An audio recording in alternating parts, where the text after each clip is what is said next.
Hey everybody, Dr. Jared Pelo. I'm very excited to introduce you to our guest today, Dr. Abbie Smith-Ryan from UNC, where she is a professor in exercise and sports science. So she joined UNC in 2011. She has 160 plus publications at this point.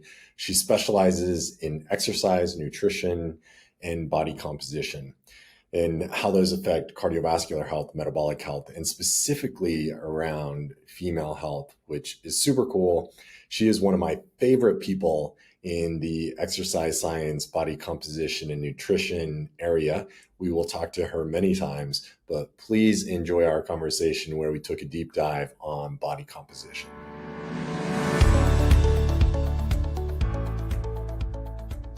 Thank you, Abbie, for joining me today. Would love for you to give just a little bit of background on what you do.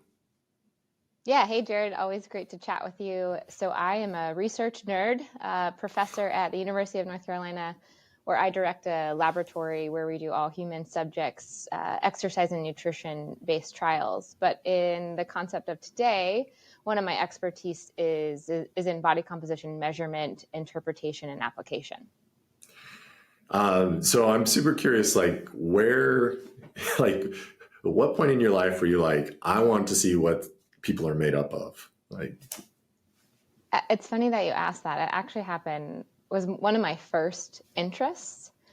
So I was a collegiate distance runner, and we always had our skin fold measured repeatedly. And I found, I wasn't so concerned with the number, but I found when my value got to a certain level, particularly a low level, it was when I got injured. And there was all these conversations about bone, but in reality, like my bones were very strong. Like it wasn't a bone aspect.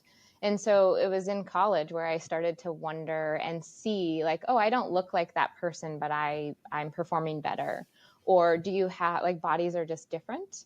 And so it's been an interest of mine for a long time. And I think some of the fuel for the fire is that it's so misunderstood. And I think it's so important. And so I have this passion to stay in the field as a way to help improve the education around it. Yeah, I think it's interesting how many of us, we become passionate about things because they affect us personally, or we have personal experiences with it. So I love to hear that about you. And I'm curious. So often, as in the case with science, I feel like lay people feel like we know a lot more than we do. Like, I wonder if people are like, research around body comp, like why would we need to do research around body comp? What are some of the questions that we still need to answer? Oh, there's so many. And I think even researchers still don't know a lot about how to use body composition. And part of it is exciting because there's new technology. So as the technology changes, we really have to rephrase our questions to understand what is our body measuring. But when we think about body composition as a whole, and I think one of the most important things, you might get a value, and someone might be talking about a value, but no one ever connects it back to how it was measured. And these devices are all so different. They give you all such different values. So it leads us to then ask, well, what is it measuring and what does it mean? And I think it's also a missing link where our society is so focused on weight, when in reality, like you could do a lot of things to gain weight or lose weight, and it's actually impacting the compartments of your body and not your weight. Or, for example, you could maintain weight and your body is quite changing. And so there is so much we need to know, but luckily, I mean, we do have some of that. But as technology changes, the questions are endless. Yeah. So you mentioned compartments of your body. Tell me kind of like, how do you think about body composition? Oh, gosh. Okay. How do I think about body composition? I think it is one of the most important things related to health. And I say that because you cannot look at a person and know whether they're healthy or not. Even if they have excess fat or they are very lean, that does not tell us about their health. And I'll juxtapose that. Like, we've done a lot of work with bodybuilders, which is one of the most unhealthy sports. But as you look at them, they look like very lean. At the same time, we look at a lot of what we call the obesity paradox with obese individuals, yet cardiovascularly, they're very healthy. And the only way to know that is to look inside the body, is to look at what is the body made of. So our bone, our skeleton, our muscle, not only our fat mass, but also kind of how much fat is in our muscle quality, and then where we store some of that. So for example, in our legs and our hips and our abs, both fat and muscle.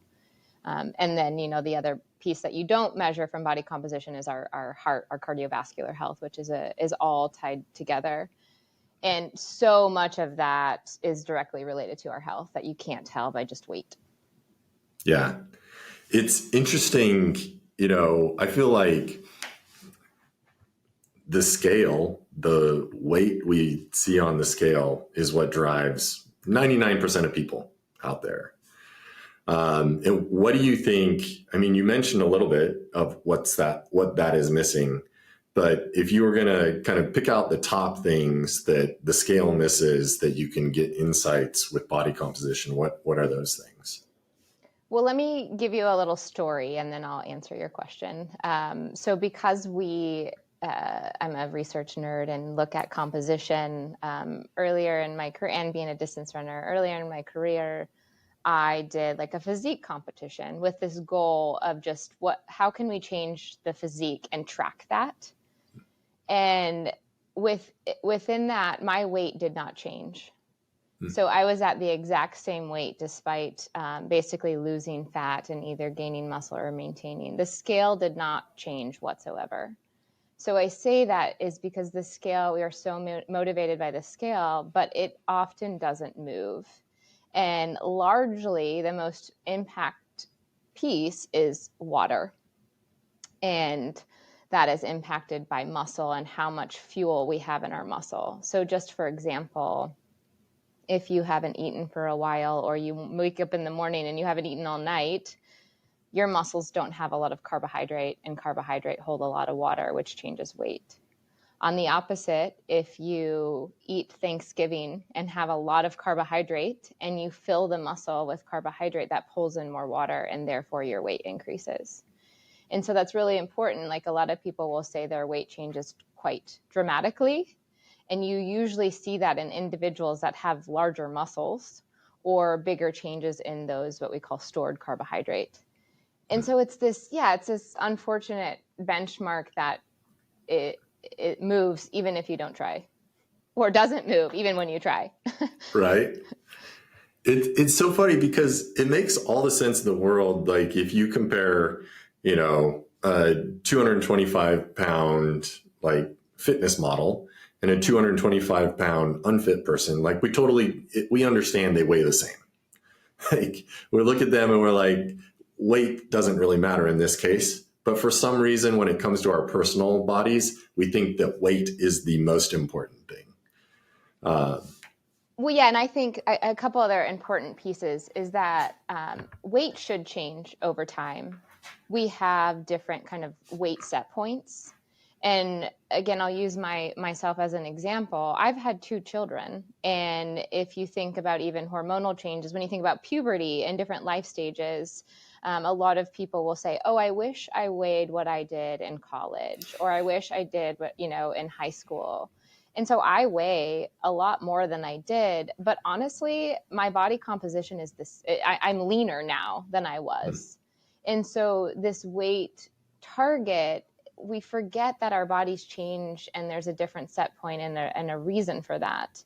And that doesn't have to just be fat mass. It can be muscle and it can be bone too. And so I think that's really important. And another thing you said that is a myth, a lot of people will say, well, muscle weighs more than fat. And, I think the weight is also incorporated by BMI. A lot of medical professionals will say, oh, you need to lose weight because of this BMI.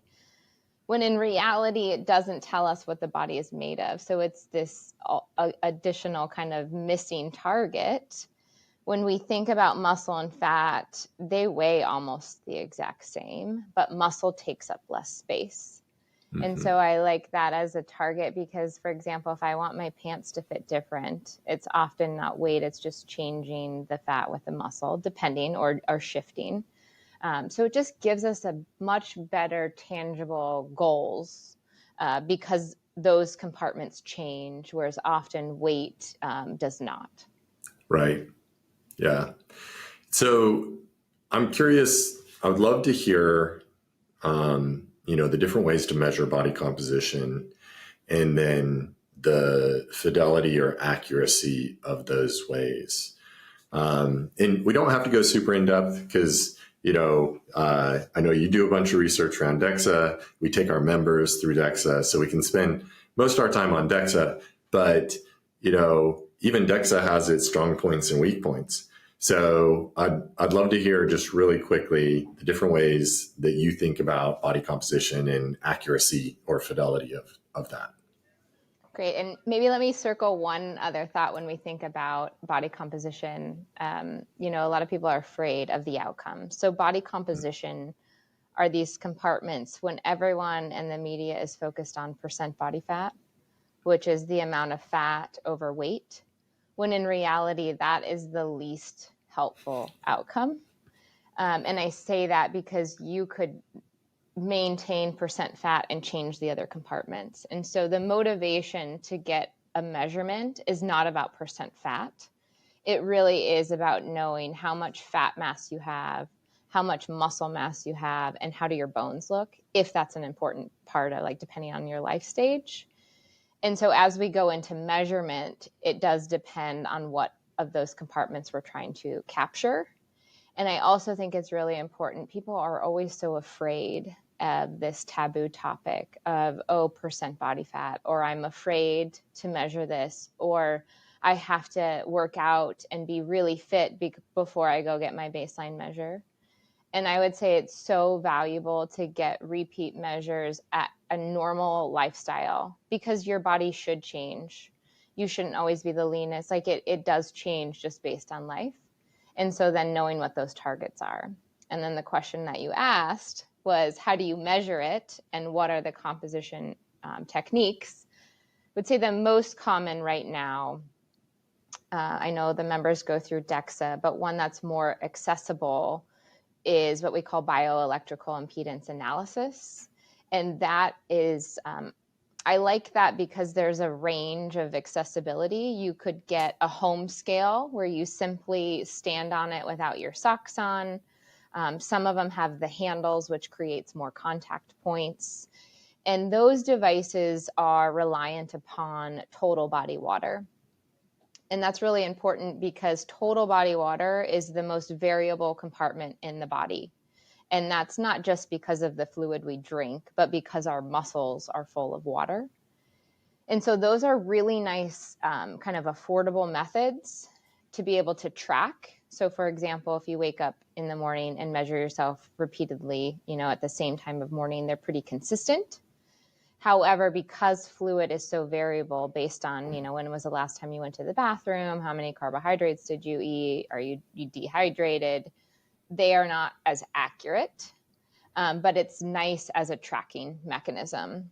And much of the technology now will give you the fat mass and the muscle components. The one thing it doesn't give us is bone, and that's where we start to see DEXA. And interestingly, DEXA was designed just to measure bone, so just skeletal integrity at the spine and the hip or the wrist. And that's an often clinical measurement where you would go, often women, not until their 60s, would be able to do a bone scan, and it's those single sites. What we now see a little bit more widespread, not as much in healthcare, but is to do a total body scan, and it relies on a low-grade radiation to identify density of tissue. So it allows us to identify bone, muscle, and fat mass. It also allows us to identify what I think is really important is regional distribution. Do you store more muscle or fat in your hips versus your abdomen, or your right side versus your left side. And it also gives us some of these initial bone values to identify how we might make some exercise, nutrition, pharmaceutical prescription. Why do you think regionally it's important? So important for many reasons. When we first talk about regional distribution of fat mass, we know that if people store more in their abdominal region, it is linked with an increased risk of cardiovascular disease and diabetes. But working in this space, and I work with, for example, a lot of bariatric or retired NFL athletes, you cannot tell by looking at someone, particularly in their belly region, if they store more on the outside or store more on the inside. And we would call that visceral fat. And that visceral fat is essentially excess fat that sits on your organs. Your organs have to work harder. And it's that visceral fat that is directly linked to metabolic syndrome and diabetes. And so there's many reasons we would want to see that. One, can we catch it before it gets too high? And then there are lifestyle changes that can help minimize it and at least minimize the gain of that. And so basically by altering that, you can impact health. When we think about muscle, it's very relevant when we think about preventative health care. So as we age, there's lots of joint injuries, knees, shoulders, ankles, even when we think about slips, trips, and falls or surgeries and muscle mass on each side, we can start to see imbalances which can correct. Or when we think about, just for example, a loss of muscle that can be targeted and is directly related to health and quality of life and functionality as someone ages. There's a lot of information in there. I don't know if there's something you want to pull out. Well, let's talk about abdominal regional fat. So I've heard before that DEXA doesn't even really measure VAT, visceral adipose tissue, accurately. So help us understand how it measures it and how much weight we should put behind kind of what we think about. So the gold standard of visceral fat measurement is MRI. But having done MRI, it's still an estimate. I mean, we are estimating how much is there. With DEXA algorithm is based on MRI, and so it is an estimate. And then we will also use ultrasound to measure or estimate visceral fat. And so I wouldn't put all my money in the value that it gives. But it is a really helpful estimation of kind of the scale of high, moderate, and low, and how does that value change? It goes back to, I think one of the most valuable things we can do with body composition is to measure change.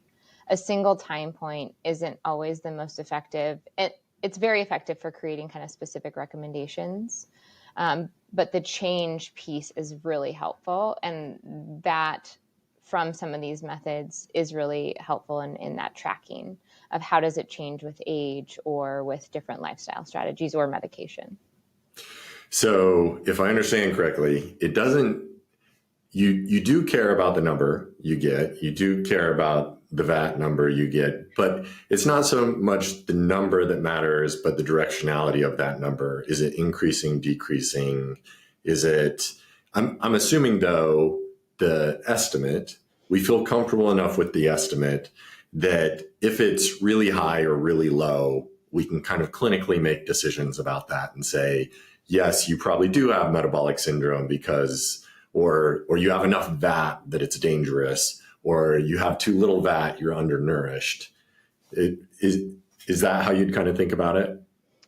Definitely on the high end. And I always like to pair it, if we're trying to understand health, it is helpful to pair it with clinical outcomes. So for example, blood work. So for example, if I have someone with a moderate amount of VAT and no indications with their blood that there are, any metabolic pre-markers, that's a really important time to make lifestyle changes because that VAT is elevated. We see often, let's say, if a high amount of VAT, you can still have a high amount of VAT and not actually currently yet have some of these metabolic outcomes, but we know that is directly associated. So it's bound to happen without changes. The low end's a little bit different. You can have zero VAT and be very healthy. And we do see that, like activity and specific. So a lot of my work involves high intensity interval training. And partly why is because that's one of few ways to target visceral fat. And so it just allows us to make more prescriptive recommendations based on how much visceral fat. The other really important thing too is it starts to help have that conversation about genetics. If you're predisposed to some of these things, your visceral fat could be an initial indicator.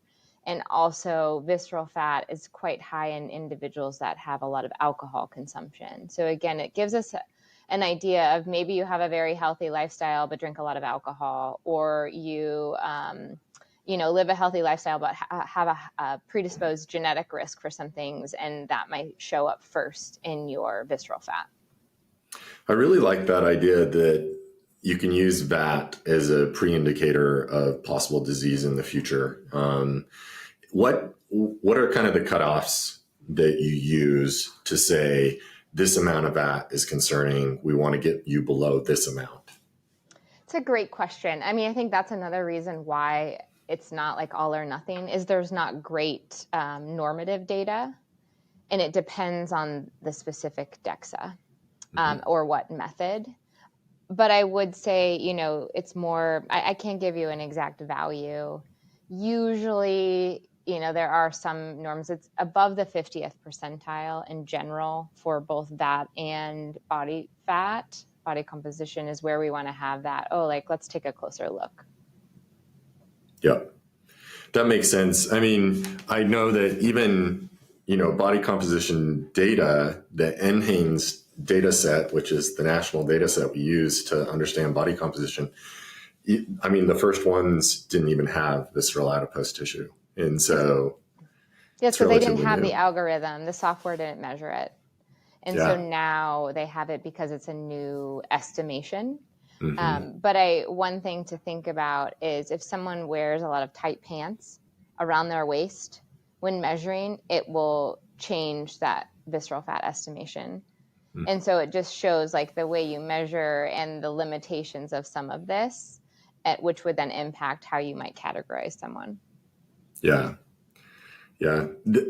I mean, that makes me just wonder procedurally, when somebody comes into your lab, do you make sure that their pants aren't tight? Yes. Or we give them different pants. Yeah. Yeah, that makes sense. And, I think it's a really important conversation because you hear in the media like, oh, you can't target abdominal fat and you can't target visceral fat. When in reality, you can, not by doing a bunch of crunches. But that's where those changes are really helpful of like tracking changes and understanding like what's normal for you, which is why these assessments are so important. Like what is a normal value for you can change, and it allows you to establish those goals based on you and your lifestyle. Yeah. I think the other thing that I find super interesting about body composition is, I feel like over the last 10 years, there's been so many different movements, especially social media helping push movements, but, the health at every size and those types of movements, I think, you've said some really interesting things. Like you can't necessarily tell just by looking at somebody how healthy they are. But also there are some pre-indications. If we see a certain amount of visceral adipose tissue, then we know that it's coming, that, poor health will come if we don't make some changes. So I'm curious, like when you think about kind of health at every size or body composition and using it for health, like how might you think about it differently than maybe you hear about like on social media? Yeah, I mean, this is a really important question, and it's a target we haven't talked about yet. Like, I actually don't first look at visceral fat. I Hmm. do look at it as a starting point to ask about lifestyle. Usually, high visceral fat is related to pretty poor lifestyle, and so it is a good way to look at that. To me, where I start is actually muscle mass.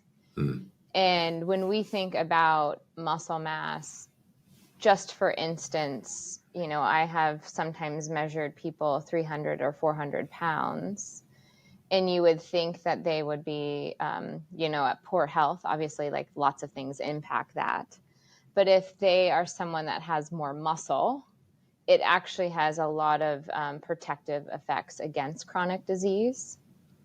And so it's really more allowing us to identify how much muscle do you have, where is it located, and can that help us be a target? Everyone is so focused on fat. And sometimes that's helpful. Like that won't never come into the picture, but it's this really futile cycle where we're always trying to lose fat when that shouldn't always be our goal. Like, we need fat. It protects our joints. It gives us less wrinkles.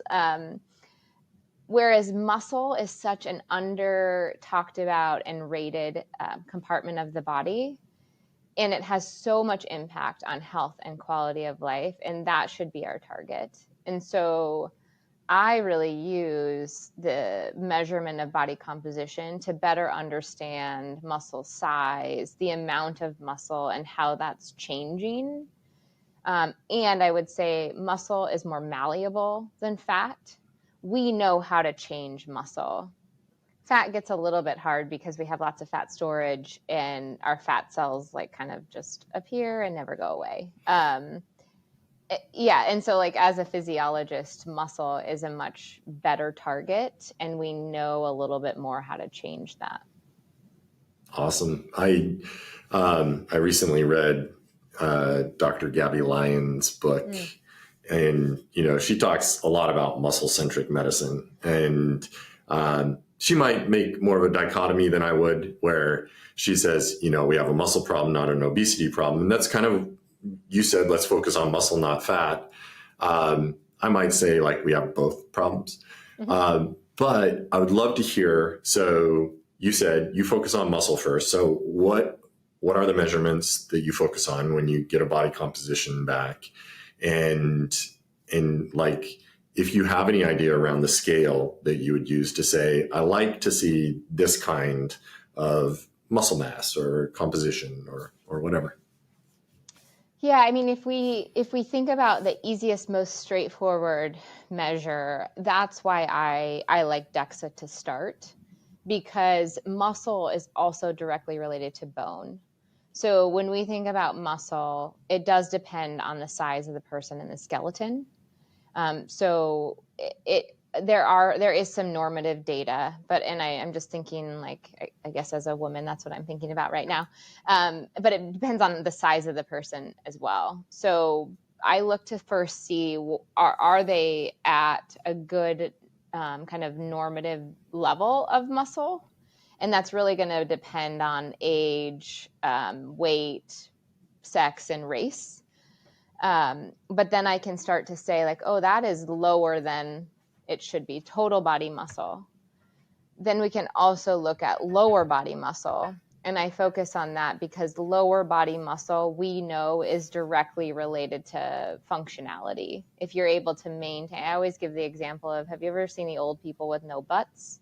Like, we want to avoid that, because those are the people that can't get up out of bed, more risk of falling, lower, quality of life and longevity.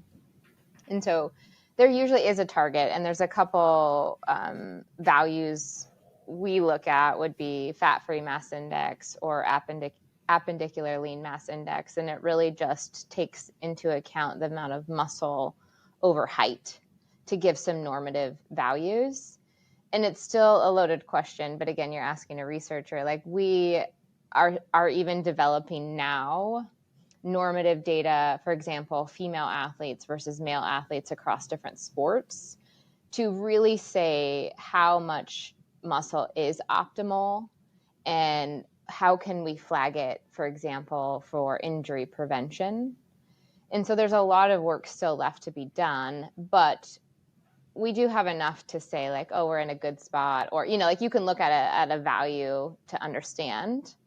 The other really important piece is when we think about muscle and the connection to bone is muscle pulls on the bone. That's where it's connected. And so if you have a small amount of muscle, it's almost always related to a low bone density, which most people are aware of low bone density.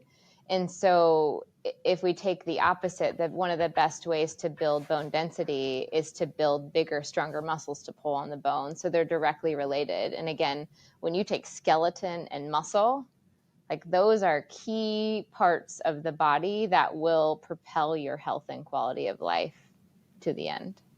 Yeah. And I feel like there, like you said, it comes down to age, sex, race. There are differences at different ages, what you worry about. I mean, I think if you see a 20-year-old and they have poor bone health, then you're going to be pretty worried that they went through some sort of nutritional problems in their younger life or some sort of health issues. Maybe they're on corticosteroids or something. But when you mentioned athletes and kind of muscle mass and injuries, when you think, let's take for an example, if you had like a 45-year-old woman and she comes in and you see a certain amount of muscle mass, her fat-free mass index or her appendicular lean mass index are a certain percentile. And let's just use like normative population percentiles, just because that person could be all different sizes, like you said. Mm-hmm. What kind of percentile do you think, okay, this person is on a great path, or this person, they probably need to make some lifestyle changes to try to add some muscle? It's a good question. I mean, there's more inputs than just that, but it's the opposite of fat mass. So for example, someone at the 25th percentile would be someone I would be having some direct conversations with. Same thing at the 50th percentile. Like that would at least be like, okay, you're on average, but we're comparing you against this pretty unhealthy population. And so almost anyone, to be honest, like we all should be more muscle centric, but I do spend a lot of time having this conversation with women specifically in this age group. And this is a really important point because so many women are trying to lose weight. And the way they do that is by exercising more and eating less. And honestly, that is the perfect storm for losing muscle. And so we're like killing ourselves to do all this stuff. We feel terrible. And we are also hurting our health. Like we are losing muscle. And so, yeah, a lower value, like I said, even the 50th percentile, even someone that is in the 75th percentile for muscle mass, I will still have this conversation, especially as we age, because our body utilizes proteins and turns over the muscle differently as we age. So for example, if we take that 45-year-old female, she could do the same thing to her muscle she did when she was 35, and it won't respond the same. She may likely lose muscle. So even if she's normal and at a healthy spot, it would still be a very important part of the conversation. Same thing for a man. It seems to be a bit more accelerated in women. And I think that's really important component when we think about what are we measuring and how is that changing. That muscle piece is often not talked about, one, because it's not measured. So knowing where you start is really important. Yeah.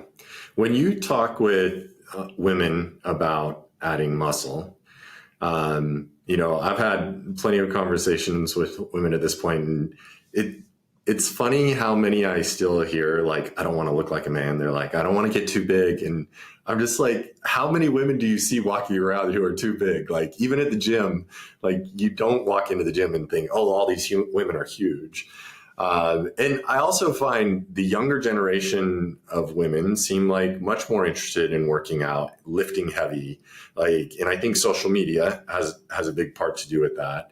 But when you talk with women, say 45 to 55 years old, how do you kind of talk to them about adding muscle, like what they should focus on?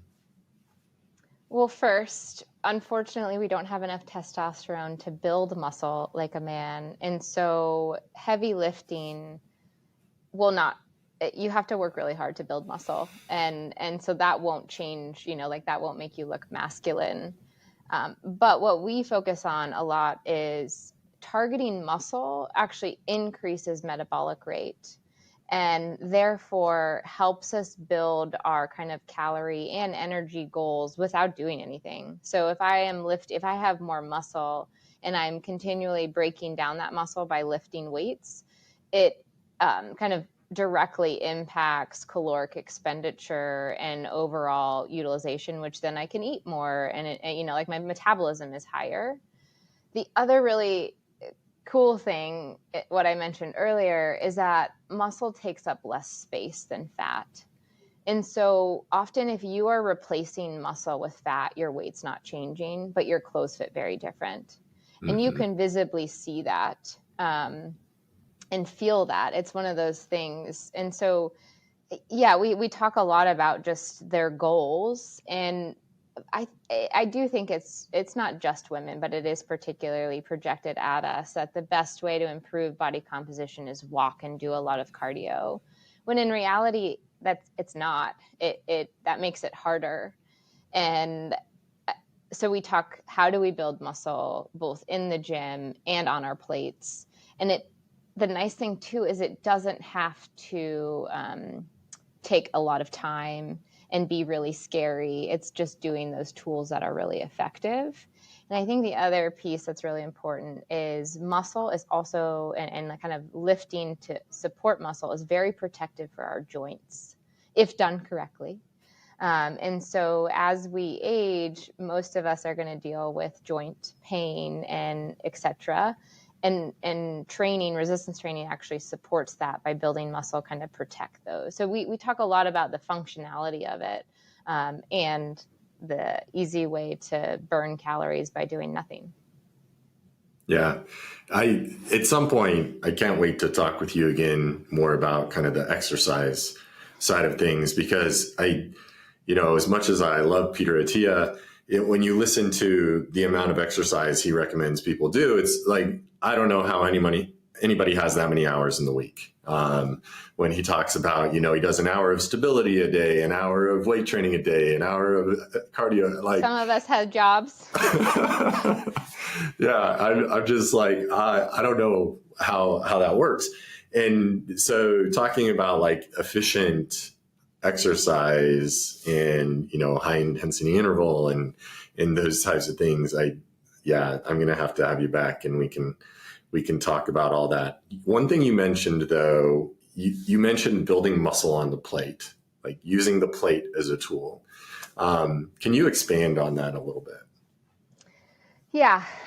So it goes against, when we think about weight loss, which is what everyone's driving, if we reframe that to say, like, we actually want to feel better, have more energy, and our clothes fit better, that's really talking about body composition and muscle.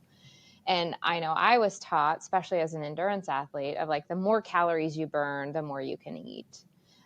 When in reality, that's not how it should be. And most often we're under fueling, and then we don't feel as good and don't have as much energy. And so there's also a saying that most people say, like, you can't out exercise a bad diet. And I say that because if we can make consistent choices starting on our plate, it has a huge impact on our composition and on our cognitive and mental health.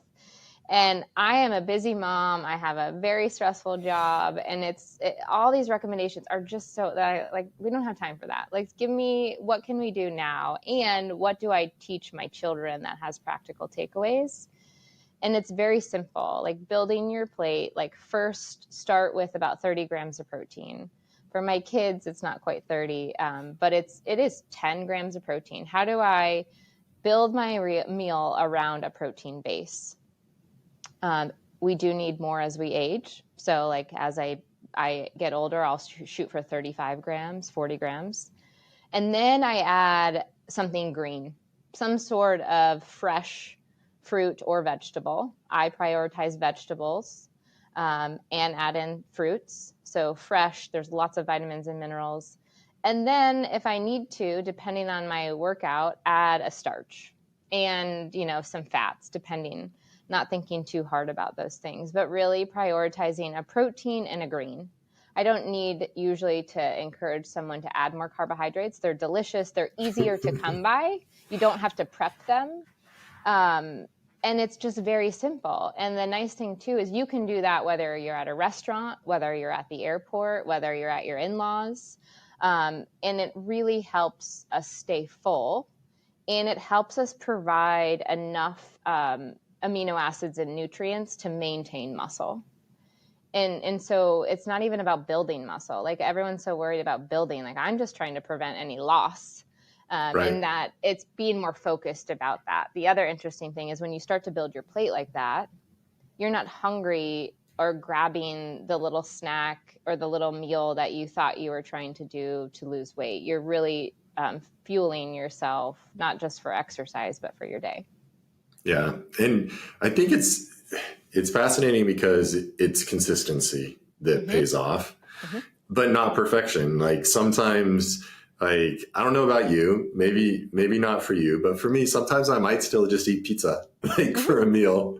And like, that's okay. But most of the time I try to do, like you said, like build around a protein, have fruits and vegetables be part of that.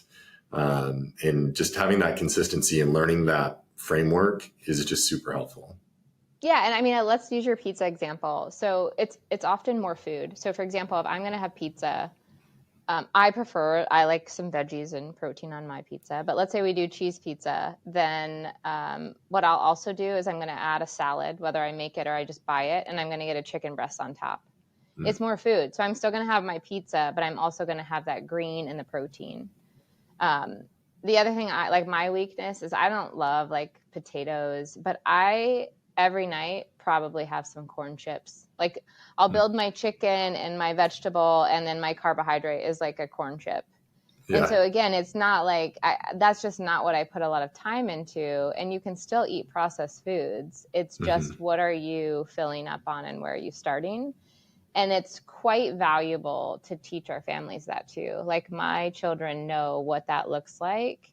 And it doesn't have to always be animal proteins. For example, they might have, a bagel and cream cheese and a cheese stick, and then their vegetables. So it's really just changing our mindset versus calories and, easy, on the go, low calorie options. Yeah. And nutrition is fascinating. I'll have to have you back to talk about nutrition too. But I think, protein is fascinating and how, fats we actually separate out into unsaturated and saturated. And like protein, we just say protein and we don't say, a complete protein versus, an incomplete plant protein or whatever. But honestly, I don't think it's that important to I think simplicity is the key when it comes to these types of things. And even, I love continuous glucose monitors. I think they're great tools for learning something, but there's so much complexity that you can go into with timing of food and stuff like that I think is completely useless. And I think when it comes down to it, what's really useful is get enough protein, get enough vegetables, get enough fruit that you're full. And then those other things, you don't have to tell people you can eat carbs. Yeah. Well, and I actually think timing is one of those things that's really important because I know for myself, if I don't remind myself or bring my food, I'm like, oh, I'm not hungry. Or I'll just skip a meal. When in reality, then that changes your hunger hormones and your metabolism. So there is an element of sometimes eating maybe when you're not hungry as you're building your metabolism. It's just making sure those are those high quality foods. And it goes against our busy lifestyles and what we are taught. And so prioritizing eating of those things can be really helpful. And as you said, consistency, not just of nutrition, but of kind of targeting the muscle is really important. This is not something, we should not be exercising hours every day. Great if you have the time and you love that, but it's more about short, kind of consistent, not as much as possible, like, but kind of keeping that in your lifestyle will have the biggest impact over time. Yeah.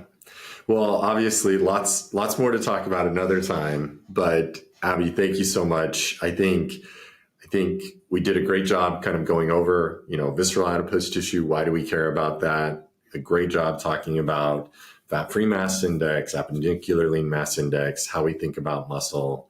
Body fat percentage, we didn't really talk that much about, which I think is great. Honestly, I think, like you said, we hear about it in the media, and I think because it's an aesthetic thing, and that seems to be what drives a lot of people's decisions, is they want to look great, however, and not that they shouldn't. I think we all want to look great. But I agree with you that the focus, when we focus on the right things, when we focus on muscle, when we focus on our metabolic health, those things, like you said, clothes fit better, you feel better, all those things. So anything that you would like to finish up with before we finish today? Well, I want to say, it's not just about looking good, it's about feeling good. And we know that if we are just striving for a weight or a percent fat, it doesn't go hand in hand with feeling good. And so I think changing this narrative of how we look, we also need to feel good. And there's ways to do both. And then not to be afraid of body composition. I wish everyone had their measurement. And honestly, I do mine every 6 to 9 months, even after I've, not been as consistent. And it's really helpful to start to say, oh, I could see how my lifestyle choices have impacted that. And I know how to change it. And I think that's the other piece, is no matter where you are, what age you are, what life stage, that's what's so cool, is your body will adapt. I have seen 80-year-old male and female, put on muscle and build bone. Bone just takes longer. And so that's what's so great, is if you know where your body is and you have goals, you can change it. And it is very satisfying to be able to have control over something. And it's not always fat. There's a lot of strength and muscle kind of things that we can target that you can change. I love that. Such an empowering message that you want this data so that you can actually change and be healthier and feel better. So I love it. Abbie, thank you so much. Yeah, great chatting with you. You too.